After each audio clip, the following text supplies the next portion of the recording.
Good morning, super super Sunday morning to all my friends and specially যারা mid career professional রয়েছেন, যারা অনেক বছর ধরে চাইছেন যে জবের প্যারালে কিছু শুরু করবেন, তাদের জন্য স্পেশাল একটা মেসেজ।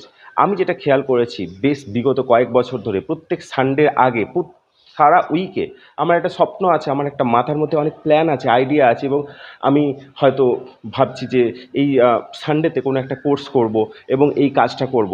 কিন্তু সারা সপ্তাহের প্ল্যান সকালে যেয়ে, ঠিক সানডের সকালে যেয়ে কেমন একটা যেন হয়ে যায়। সকালে উঠে একটা ভেতরে একটা অদ্ভুত ফিলিংস আসে যে সারা সপ্তাহে একটাই ছুটি থাকে, একটু রেস্ট নেওয়া তো দরকার, আমারও তো শরীর আছে। আবার এটা মনে হয় যখন বাড়ির লোকেরা বলে একটু টাইম দাও, সারা সপ্তাহে তো তোমার টাইম থাকে না, সানডেগুলো যদি এরকম হয় তাহলে কি হবে। তো এর মধ্যে একটা অদ্ভুত গিল্টি ফিলিংস চলে আসতে থাকে, ফ্রাস্ট্রেশন চলে আসতে থাকে, এবং আপনি মানে ব্রেক হয়ে যান ভেতর থেকে, রাইট? কতজন আমার মতো এই সেম জিনিস থেকে বেরোতে চান? লিখুন ইয়েস কমেন্টে।